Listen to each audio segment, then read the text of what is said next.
आज 25 जुलै अंगारकी चतुर्थी. सगळ्यांना अंगारकीच्या शुभेच्छा. आपण गणराया विद्येची देवता आहे, त्याच्या कृपेनं सगळं ज्ञान मिळवतो आहोत. तर त्याला प्रार्थना करूया आणि आजच्या विवरणाला सुरुवात करूया. अलंकापुरी पुण्यभूमी पवित्र, तिथे नांदतो ज्ञान राजा सुपात्र. तया आठविता महापुण्यराशी, नमस्कार साष्टांग श्री ज्ञानेश्वरासी. माता यस्य तपस्विनी च जनको, वैराग्य रागान्वित भ्रातारो गुरुणा निवृत्तिसहिता निर्वृत्तिका संस्थिताः. इत्थं साधु कृपान्वितं स्वयमहो ज्ञानामृतेनावृतं, वन्दे तं करुणाकरं प्रभुवरं श्रीसंत ज्ञानेश्वरं. श्रीसंत ज्ञानेश्वरं. ज्ञानेश्वर महाराज की जय. पंढरीनाथ भगवान की जय. जय श्रीकृष्ण. सर्व श्रोत्यांना आणि ज्ञानेश्वरी भक्तांना सादर वंदन. आता आपण सुखाचे 3 प्रकार पाहणार आहोत. काल तिथपर्यंत येऊन हो बोला. अलका ब्राह्मणकर ताईंना काही बोलायचंय. बर बोला. अलका ताई बोला.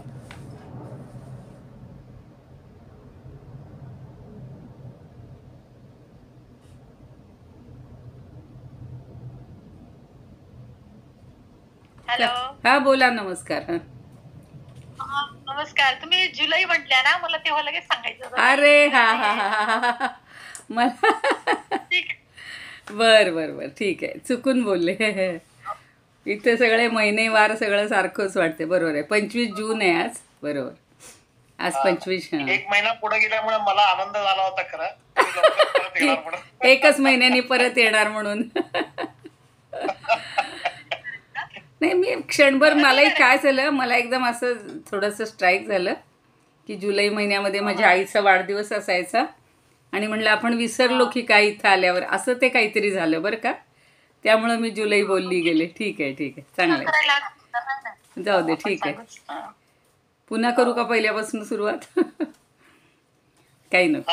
नाही, चालेल चालेल, काय हरकत. आज चतुर्थी आहे. हे तर आहे अंगारकी. आपण सगळेजण छोटंसं स्तोत्र म्हणूया. सगळ्यांना येतं ते. प्रणम्य शिरसा देव. श्री गणेशाय नमः. नारद उवाच. प्रणम्य शिरसा देवं गौरीपुत्रं विनायकं, भक्तावासं स्मरे नित्यं आयुः कामार्थसिद्धये. प्रथमं वक्रतुण्डं च एकदन्तं द्वितीयकं, तृतीयं कृष्णपिङ्गाक्षं गजवक्त्रं चतुर्थकं, लम्बोदरं पञ्चमं च षष्ठं विकटमेव च, सप्तमं विघ्नराजेन्द्रं धूम्रवर्णं तथाष्टमं, नवमं भालचन्द्रं च दशमं तु विनायकं, एकादशं गणपतिं द्वादशं तु विनायकं, द्वादशं तु गजाननं, द्वादशैतानि नामानि त्रिसन्ध्यं यः पठेन्नरः, न च विघ्नभयं तस्य सर्वसिद्धिकरं प्रभो. विद्यार्थी लभते विद्यां, धनार्थी लभते धनं, पुत्रार्थी लभते पुत्रं, मोक्षार्थी लभते गतिं.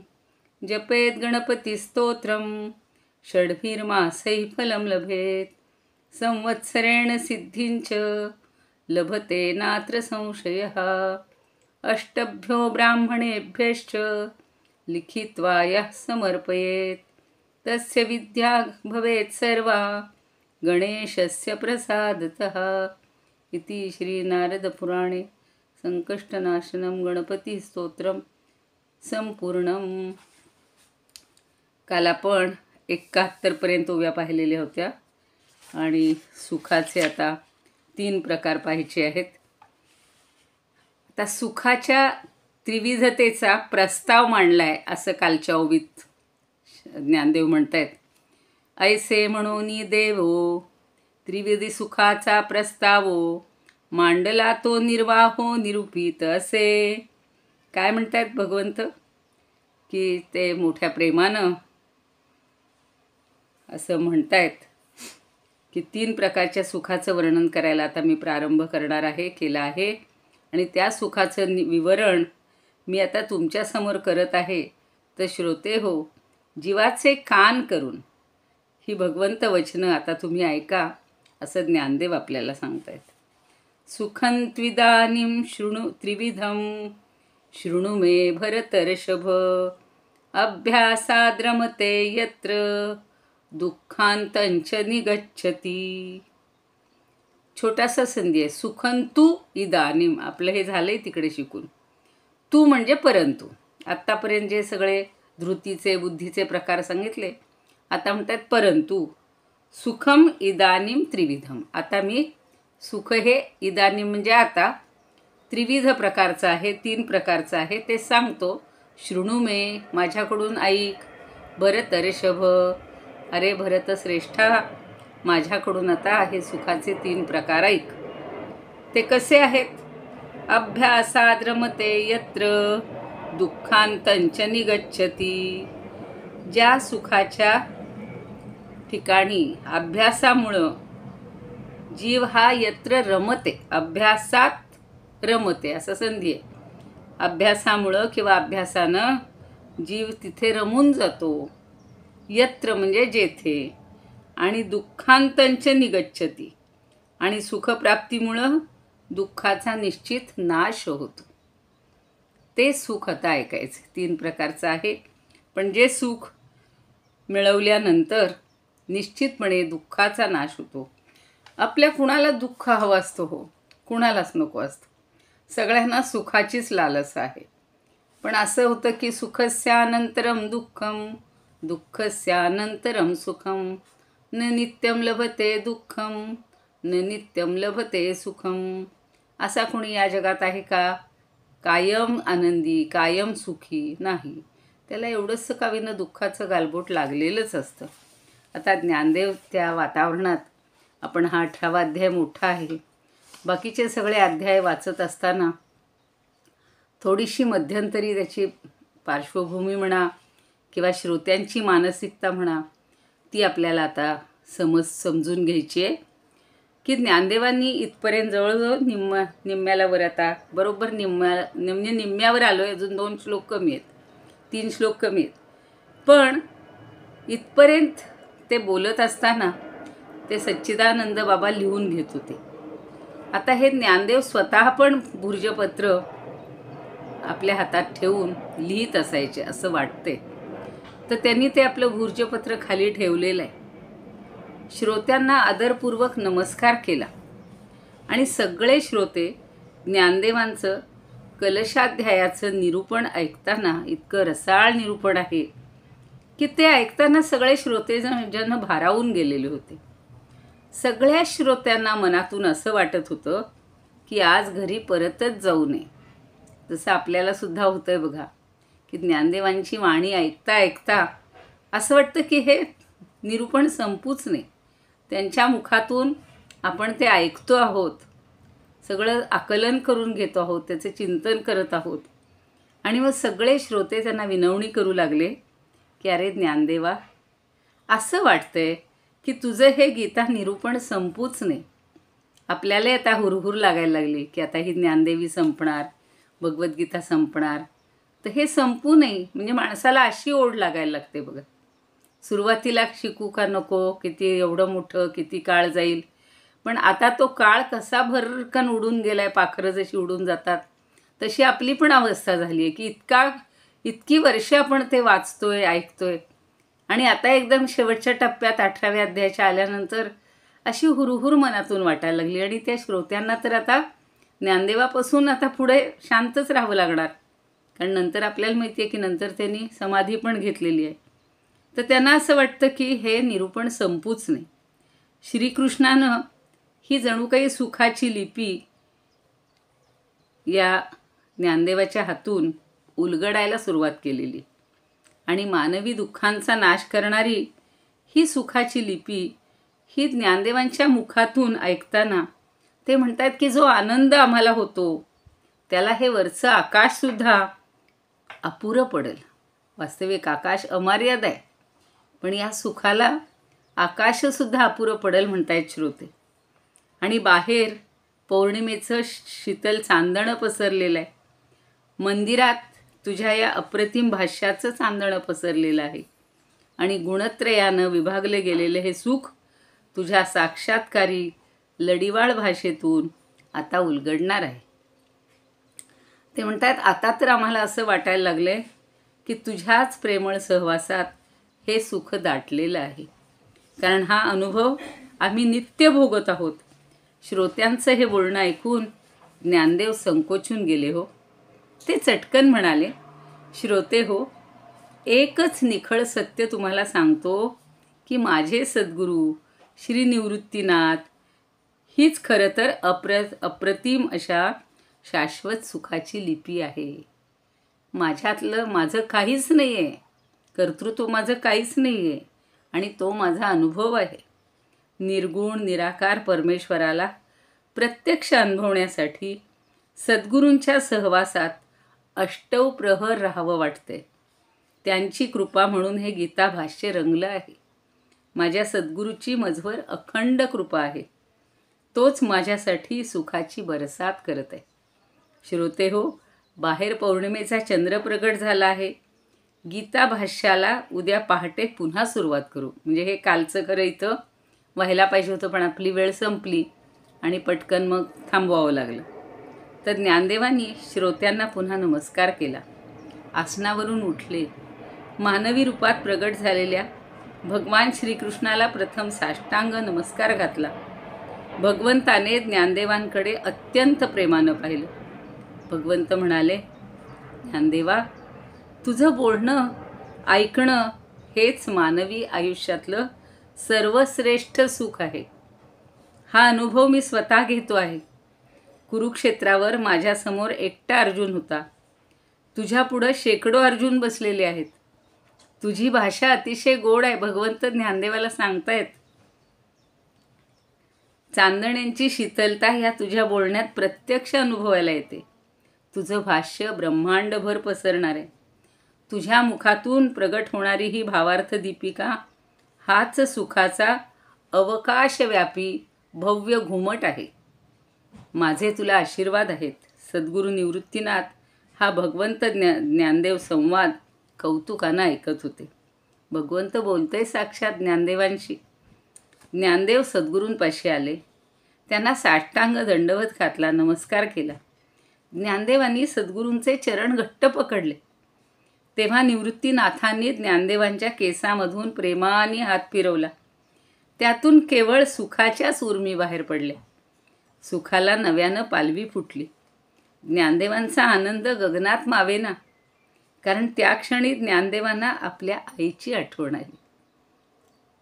अहो, मोठा भाऊ हा माऊलीचंच प्रेम देत होता. ती अशीच ज्ञानदेवांच्या केसामधून हात फिरवायची बरं. आणि श्री निवृत्तीनाथांच्या स्पर्शात तीच माय ताकद किंवा मातेची ताकद शक्ती ही भरलेली होती. ज्ञानदेव म्हणू लागले, सद्गुरू राया, आईची फार आठवण येते रे. वाटतं ती पुन्हा भेटेल का?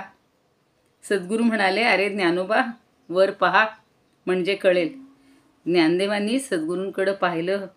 त्याच क्षणी त्यांच्या लक्षात आलं की आपली इच्छा सद्गुरूंनी पूर्ण केली. सद्गुरूंच्या वत्सल नजरेत पौर्णिमेचं चांदणं पसरलं होतं. ज्ञानदेव उठले. सगळी भावंडं देवळाबाहेर पडली. पौर्णिमेचा चंद्र माथ्यावर आला होता. सात्विक सुखाची बरसत करणाऱ्या या वाटोळ्या चंद्राकडे पाहताना ज्ञानदेवांच्या मनात अभंग विचार आला आणि त्या अभंगाच्या ओळी त्यांच्या तोंडून बाहेर पडलेल्या आहेत.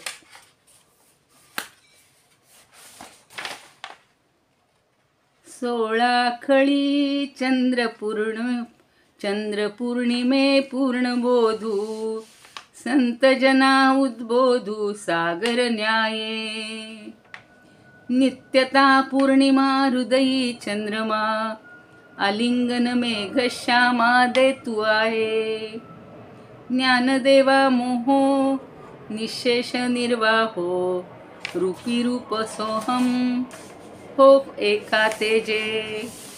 त्या तेजाचं आणि यांचं रूप एकरूप व्हावं अशी त्यांनी सोहम रूपी रूप सोहम हो का एके तेजे. एका तेजामध्ये सोहम आणि ते चंद्राचं रूप हे सगळं एकरूप झाले. चारही भावंड मंदिराच्या बाहेर आली. मानवी रूपातले भगवंत ज्ञानदेवांबरोबर त्यांच्या झोपडीपर्यंत आले. मुक्ताईनं भगवंताच्या हातात दुधाचा पेला दिला. भगवान श्रीकृष्णाला एकदम सुदामदेवाची आठवण झाली. भगवंतानं मुक्ताईला जवळ घेतलं आणि म्हटलं, मुक्ते, अजून 15 दिवसांनी तुझा वाढदिवस आहे ग. मी तुला भेटायला या आश्विन प्रतिपदेला येणार आहे. तोवर ज्ञानोबांची भावार्थ दीपिका पूर्ण होईल. तुला भेटायला येताना मी तुला एक गोड अशी भेट देणार आहे की तुझ्या विश्व आनंदाला पारावर राहणार नाही. भगवंत निघाले तेव्हा ज्ञानदेव म्हणाले, देवा तुझे आशीर्वाद मला हवे आहेत. भगवंतानं ज्ञानदेवांना घट्ट मिठी मारली. तेव्हा बाहेर पहाट उमलत होती. किती भाग्यवान आहेत साक्षात भगवंत त्यांच्यासमोर येऊन उभे ठाकलेले आहेत. त्या दोघांचं मिलन झालेलं आहे आणि ज्ञानदेवाचं आणि भगवंताचं प्रेम इतकं ओसंडून वाहत असताना या मुक्ताईनं भगवंताला दुधाचा पेला दिलेला आहे. म्हणजे सगळीच भावंड दिव्य होती. अत्यंत तशा अर्थानं भाग्यवान होती की भगवंताचा त्यांना सहवास मिळालेला आहे. आणि मग सुख सुख सुख म्हणजे काय हो. आपल्याला सुद्धा मी परवा म्हणलं होतं तसं ती माता माऊली एक म्हणते की देव जरी मज खरी कधी भेटला माग हवे ते माग म्हणाला. असं जर म्हणायला लागला तर आपण काय मागतो हो. आपल्या मुलांबाळांचं सुखच मागतो. ज्ञानदेवांनी सगळ्या विश्वाचं सुख मागितलेलं आहे भगवंताकडे. आपण थोड्या काळानंतर तिकडे जाणारच आहोत. आता त्या मगाच्या श्लोकावरच्या ज्या ओव्या आहेत त्या आता सुरू होत आहेत. सगळेजण कान देऊन ऐका. म्हणे सुखत्रय संज्ञा सांगो म्हणूनी प्रतिज्ञा बोलिलो ते प्राज्ञा ऐक आता. हा काही अर्जुन साधासुद्धा नाही आहे. तो विद्वान आहे, हुशार आहे, बुद्धिमान आहे म्हणून त्याला प्राज्ञा हे विशेषण लावले. भगवान श्रीकृष्ण अर्जुनाला म्हणतात की अरे बुद्धिमान, प्राज्ञशील, प्राज्ञवंत, प्रज्ञावंत पार्था, या त्रिविध सुखाची लक्षणं मी तुला आता सांगतो. सांगो म्हणून प्रतिज्ञा म्हणे सुखत्रय संज्ञा बोलिलो ते प्राज्ञा ऐका आता. तर अरे बुद्धिमंता, मी आता ही लक्षणं सांगतोय. असं तुला मी बोलिलो म्हणजे असं तुला बोललो होतो, आश्वासन दिलं होतं. आणि ती 3 प्रकारची सुख तू आता ऐक, अगदी लक्ष देऊन ऐक. आता पुढची ओवी. तरी सुखते गा किरीटी दावी जेल तुझ दिठी जे आत्मयाची भेटी जीवासी होय. आता हा जो जीव आहे, जीवात्मा आहे, त्याचं आत्म्याशी जेव्हा ऐक्य होतं, आत्मयाची भेटी जीवासी होय. भेटी लागे जीवा. आता भेटी लागलेली आहे. भेट कधी होईल या आत्म्याची. आणि म्हणून त्यांनी असं म्हटलंय की ज्या वेळेला या जीवात्म्याची, या परमात्म्याशी, आत्म्याशी भेट होते, ऐक्य होते, ते काय आहे. तरी ते सुख ते गा किरीटी दावी जेल तुझं दिठी. ते जे सुख आहे ना, ते तुझ्या दृष्टीचा विषय होऊन तुला आता दाखवणार आहे. आपल्याला हे आत्मज्ञान होताना किंवा ते सुख मिळताना डोळ्यांनी पाहायचंच नाही, ते अंतरंगातनं साठवायचे. पण इथं भगवंत सांगतायत किंवा ज्ञानदेव सांगतायत की तर ते तुला दृष्टीनं पाहायला देतो मी. म्हणजे दृष्टीनं तुला, दृष्टीचा विषय करून हे सुख तुला आता दाखवतो. तरी सुखते गा किरीटी दावी जेल तुझं दिठी. दिठी म्हणजे दृष्टी. जे आत्मयाची भेटी जीवासी होय 73वी ओवी झाली. परी मात्रेसे नि मापे दिव्यौषध जैसे घेपे का कथिलाचे की जे रूपे रसभावनी. आता ते म्हणतात की ज्याप्रमाणे एखाद्या उत्कृष्ट असं दिव्यौषध असलं, घेपे म्हणजे असलं, तरी का कथिलाचे की जे रूपे, तरी ते वैद्यानं जे माप सांगितलं असेल तसं आणि तेवढंच घ्यायचं असते. किंवा रसाची पुटं देऊन कथिलाचे रूपे करायचं असतं. दुसरी उपमा ही की का कथिलाचे की जे रूपे रसभावनी. एक रसायनशास्त्र म्हणतोय आपण सध्याच्या काळातलं, त्यावेळेला सुद्धा पाऱ्यापासून बनवायच्या आणि कितीतरी गोष्टी, हे त्यावेळेचं रसायनशास्त्र प्रगल्भ होतं आणि म्हणून रसाची पुटं देऊन कथलाला रूपं केलं जात होतं. आपल्याला कथील कशाला लागतं माहिती आहे? पूर्वीच्या काळी पितळी भांड्यांना कलही करायची, त्यावेळेला ते कथील लावलं जायचं आणि ते नवसागर टाकायचे, त्याचा दूर व्हायचा आणि कथिलाची अशी कांडी उगाळून तो ते हलवायचा आणि ताट अगदी चांदीसारखं चकचकीत व्हायचं.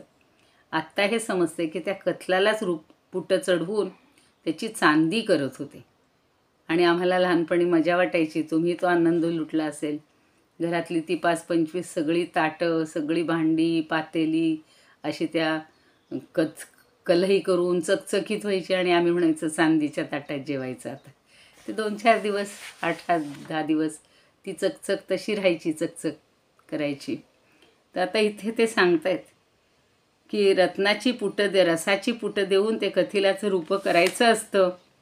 त्याप्रमाणे आधी त्याच्या आधी सांगितलं की ज्याप्रमाणे उत्कृष्ट अशी दिव्यौषध असतं आणि जे वैद्यानं सांगितले तेवढ्याच परी मात्रेचे नि मापे. काय पी हळद की हो गोरी अशी एक म्हण आहे. काही जण काय म्हणतात, एवढी बाटली आहे ना एका दिवशीच पिऊन घेतो. असं घेतलं तर चालेल का हो? किंवा गोळ्या, महिन्याभराच्या गोळ्या जर तुम्ही एका दिवशी खाल्ल्या तर त्या जीवाचं काय होईल? तसं आता इथे थोड्या प्रमाणातच ते औषध घेतलं पाहिजे. सुखसुद्धा मात्रेनीच अनुभवलं पाहिजे. एकदम असं भरा पिऊन टाकलं, तसं आपल्याला तहान लागल्यानंतर आपण भरा पाणी पिऊन टाकतो. हल्ली तर काय कोल्ड्रिंक्स असतात, बाटली लावायची की तोंडाला ती संपूर्णच बाहेर काढायची. तसं अपेक्षित नाही, असं सुख घ्यायचं नाही. किंवा अजून उदाहरण देत आहेत बघा. नाना लवणाचे जळू हो आवया दोन्ही 4 वेळू देऊनी सांडी जती ढाळू तो याचे जेवी. किंवा लवण म्हणजे मीठ, जळू म्हणजे पाणी.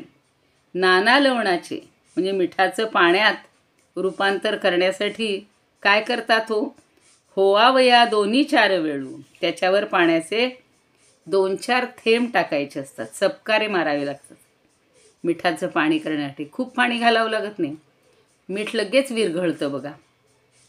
देऊनी सांडी जती ढाळू तो याचे जेवी. ढाळू म्हणजे सपकारे किंवा असे हपके. तर त्या पाण्याचे 2-4 सपकारे मारले, थेंब शिंपडलं की लगेच काय होतं, त्या मिठाचं पाण्यात रूपांतर होतं. तेवी झालेनी सुखलेशे जीव भाविलिया अभ्यासे जीवपणाचे नासे दुःख जेधे. त्याप्रमाणे सुखाचा किंचित जरी लाभ झाला, थोडासा, लवलेशे सुखलेशे, लेश म्हणजे अगदी कणभर, थोडासा, किंचित जरी लाभ झाला तरी जीव भाविलिया अभ्यासे जीवपणाचे नासे दुःख जेते. तर त्या सुखाचा लाभ झाल्यानंतर अभ्यास करून त्या अभ्यासाची जर पुन्हा पुन्हा त्याच्यावर पुटं चढवली तर ते जीवदशेचं जे दुःख आहे ना ते आपोआप नष्ट होतं. जसं आत्ता सांगितलं, त्या कथलावर पुटं चढवली की त्याचं चांदी होतीये. 2-4 ठिपके जरी मारले तरी मिठाचं पाणी होऊन जाते. तसं आपल्याला किंचित जरी सुखाचा लाभ झाला तरी त्याचाच पुन्हा पुन्हा अभ्यास करायचा. एकदम तर परमात्मा भेटणार नाही, एकदम तर ब्रह्मप्राप्ती होणार नाही. हळूहळू हळू त्या सुखाची आपल्याला चाहूल लागेल. थोडीशी सवय होईल कशा प्रकारे ते मिळवायचं आहे. या संसारातनं हळूहळू लक्ष कमी करून फक्त त्या परब्रह्म परमात्म्याचीच ओढ ठेवून, म्हणून आपण फक्त रामाचा जप करतोय किंवा श्रीहरीचा करतोय, कृष्णाचा करतोय, की जेणेकरून मन आपलं ह्या विषयातून बाहेर पडेल. आणि मग हळूहळू हळूहळू ती सवय झाली की जीवदशेचं दुःख कमी होईल, या देहावरची आसक्ती कमी होईल. असं छान समजावून दिले बघा. ते येथात्मसुख झाले असे त्रिगुणात्मक, तेही सांगो एकैक रूप आता. आता हे जे त्रिगुणात्मक सुख झालेलं आहे, तर त्याचं आता तुला प्रत्येकाचं लक्षण हळूहळू हळूहळू सांगतो. आधी त्रिविधम सुख आहे म्हणून सांगितलंय, पण सुख म्हणजे काय आणि त्या सुखाचा कसा अनुभव घ्यायचा आहे या 5-6 ओव्यामध्ये आपल्याला ज्ञानदेवांनी पटवून दिले. आणि मग आता आपण प्रत्येक सुखाचा सात्विक राजस तामसचा अभ्यास करणार आहोत. देव म्हणे सांगू सुखत्रय चिन्ह, बोलिले वचन तेची ऐक. तेची सुख देख होतसे सहजे, आत्मदर्शने जे जीवा लागी. परिपार्था जैसे दिव्यौषध येथ, घ्यावे प्रमाणात मात्रेची या. नातरी रसाची देवोनिया फुटे, रूपे करू येते कथिलाचे. किंवा मिठावरी 4-2 वेळ, शिंपडावे जळ पाणी वाया. तैसा आत्मराज भेटता जीवास, लाभे सुखलेश तेथे जोका. तयाचीच पुटे देवोनिया जीवा, अभ्यासे सद्भावा भोगू आता. जया आत्मसुखा ठाई पार्था देख, जीवदशा दुःख नाश पावे. तेची आत्मसुख झाले त्रिगुणात्मक, अर्जुना एकैक सांगू आता. आता तुला हे त्रिगुणात्मक जे आत्मसुख आहे हे अर्जुना तुला आता सांगतो, ते तू आता ऐक. आता काही अजून आता जो पुढचा श्लोक आहे तो श्लोक बघूयात. आपण खरं म्हणजे भगवद्गीतेत हे श्लोक शिकून झालेत आपले.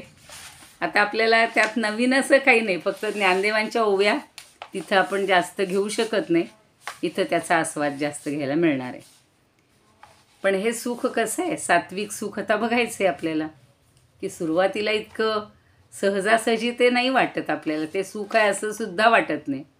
म्हणून छान भगवंतांनी सांगितलेलं आहे, यत्तदग्रे विषमिव परिणामे मृतोपमं, तत्सुखं सात्विकं प्रोक्तम आत्मबुद्धिप्रसादजम. आता पुन्हा हळूहळू एकेका शब्दाचे अर्थ पहा.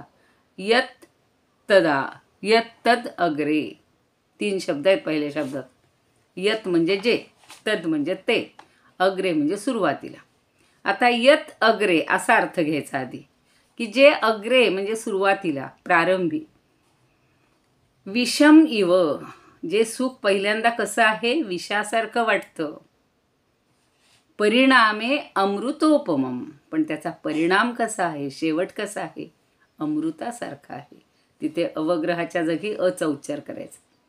परिणामे अमृतोपमम, शेवट ज्याचा अमृतासारखा आहे. तत्सुखम सात्विकम प्रोक्तम, ते सुख सात्विक आहे. तिथं थोडा संधी आहे. प्रोक्तम आत्मबुद्धिप्रसादजम,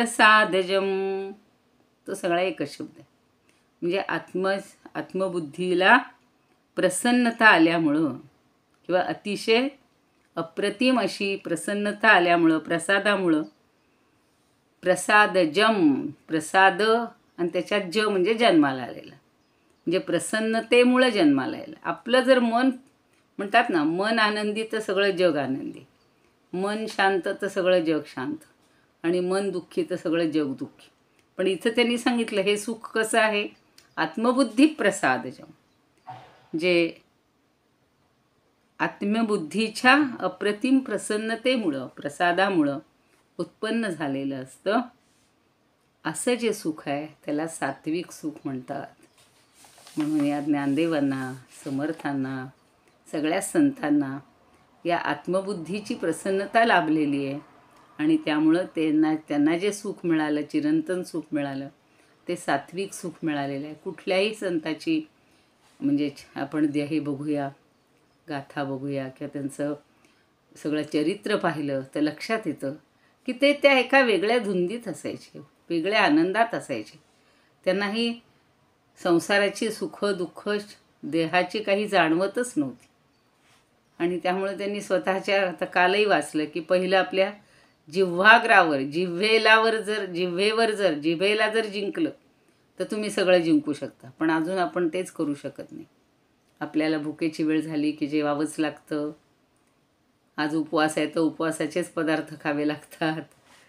तसं इथं नाही आहे. हे सुख कसं आहे, सुरुवातीला विषासारखं जाणवतं आणि शेवट मात्र त्याचा अमृतासारखा चिरंतन मधुर गोड असा असतो. आता ते उदाहरणं देतात, खूप छान उदाहरणं देतात बघा. भरपूर उदाहरणं दिलेली आहेत. सात्विक याच्यावर त्यांनी 3 म्हणजे 10 आणि पुन्हा जवळजवळ 15-16 ओव्या दिलेल्या आहेत. भरपूर दिलेल्या आहेत. बघू आपण. आता चंदनाचे बुड सरपी जैसे दुवाड, का निधानाचे तोंड विवसिया जेवी. आता चंदन वृक्षाच्या बुंध्याला काय असतं, बुडाला नाही का, आपण पाहतो तिथं असतात सरपी जैसे दुवाड. दुवाड म्हणजे द्वाड, दुष्ट गोष्टी. सर्पाचं वेटोळं पडल्यामुळं काय होतं हो, चंदनाची प्राप्ती अवघड होते. का निधानाचे तोंड विवसिया जेवी. आता तिथं जर एखाद्याने कोणी निधान गुप्तधन ठेवलेलं असेल, अजून दुसरं उदाहरण का, म्हणजे प्रश्न विचारलेला आहे. निधानाचे तोंड विवसिया जेवी. विवसिया म्हणजे एखादं पिशाच वगैरे जर असेल तर गुप्तधनाच्या ठेव्याच्या इथं जर पिशाच असेल, तो ब्रह्मराक्षस असतो, भूत असतं, तर ते असलं तर ते गुप्तधन प्राप्त करता येत नाही. चंदनाच्या बुडाशी सर्पाचंच वेटोळं असेल तर तेही आपल्याला उपभोगता येत नाही, तेही आपल्याला चंदन घेता येत नाही. आणि गुप्तधनाच्या इथं जर एखादं पिशाच म्हणतात ना, ज्याची आशा राहिलेली असते, ज्याची त्या धनामध्येच सगळी आसक्ती असते आणि अचानक मरण आलं किंवा आणवलं गेलं, खून होतात, माऱ्यामाऱ्या होतात किंवा अचानक हार्ट अटॅक, तर तिथं भूत होऊन त्या योनीमध्ये त्याला जन्म मिळतो. मग इतरांना, त्याच्या मुला नातवंडांना, बंधुबांधवांना काही ते धन घेता येत नाही. अशा सगळ्या गोष्टी आहेत. तशी हे 2 ओव्या, एका ओवीमध्ये 2 उदाहरणं दिलेली आहेत. अरे पहा, अगा स्वर्गीचे गोमटे, आडव याग संकटे, का बाळपण दासटे त्रास काळे. आणि म्हणताय स्वर्गसुखाचे भोग मिळवण्यासाठी ते सुख कसं असतं, गोमट असतं, खूप प्रिय असतं. पण ते मिळवण्यासाठी सुद्धा काय करावं लागतं. आडव याग संकटे, याग यज्ञ याग यांची संकटमध्ये येतात, आडवी येतात, ती झेलावी लागतात. का बाळपण दासटे त्रास काळे. आणि मग कधी कधी सगळ्या आत्यंतिक अव्यक्त अशा पीडा आपल्याला सोसाव्या लागतात. तेव्हा बाळपणीसुद्धा काही आपण म्हणतो बाळपणाचा काळ सुखाचा, पण ते बाळ असताना त्या बाळाला काय यातना होतात हे आत्ता आपल्याला समजत नाही. आपण जेव्हा बाळ होतो तेव्हा अनुभवलेलं आहे. म्हणजे अगदी गर्भावस्थेपासून ज्या यातना भोगलेल्या असतात त्या गुरुचरित्रातही सांगितलेल्या आहेत. आपण उद्या वाटलंच तर त्या बघूया. की त्या बाळाला भूक लागली, ताईला वाटतं त्याचं पोट दुखतंय, ओवा सोळा, फुंकर घाला. त्याला जेव्हा भूक नसते तेव्हा आईला वाटतं भूक लागली. पाळण्यात झोपवतात, ते इतकं किंचाळून ओरडत असतं, त्याच्या खाली विंचवाच्या इंगळ्याच डसत असतात आणि आई मात्र त्याला किंवा सगळे नातेवाईक त्याला थोपटून गाणी गाऊन अंगाई गाऊन त्या पाळण्यात झोपत असतात. अशी कितीतरी बाळपणाची जी दुःख असतात, सगळे त्रास असतात, ते सहन करावे लागतात असं ज्ञानदेव म्हणत आहेत. 79वी 24 झालेली आहे. 81 जरा नंतर बघू आपण. इदमुपकर्तुं भुवनमण्डलं समुदितमिव भास्करं सादरं वन्दे ज्ञानेश्वरं. त्रिभुवनमाता भगवद्गीता लोकमङ्गला लोकविश्रुता लोकहितं संततं ध्यायता. येन ज्ञानेश्वरी विरचिता श्रुत्वा प्राकृतगिरं सादरं वन्दे ज्ञानेश्वरं सादरं वन्दे ज्ञानेश्वरम्. आरती ज्ञानराजा महाकैवल्य तेजा सेविती साधू संत मनुवेधला माझा. आरती ज्ञानराजा लोपले ज्ञान जगी हित नेणती कोणी. अवतार पांडुरंग नाव ठेविले ज्ञानी. आरती ज्ञानराजा कनकाचे ताट करी उभ्या गोपिका नारी. नारद तुंबरू हो सामगायन करी. आरती ज्ञानराजा प्रगट गुह्य बोले विश्वब्रह्मची केले. रामा जनार्दनी पायी मस्तक ठेविले. आरती ज्ञानराजा महाकैवल्य तेजा सेविती साधू संत मनुवेधला माझा. आरती ज्ञानराजा ज्ञानेश्वर महाराज की जय. पंढरीनाथ भगवान की जय. जय तू ज्ञानेश्वर, जय तू श्रीकृष्ण.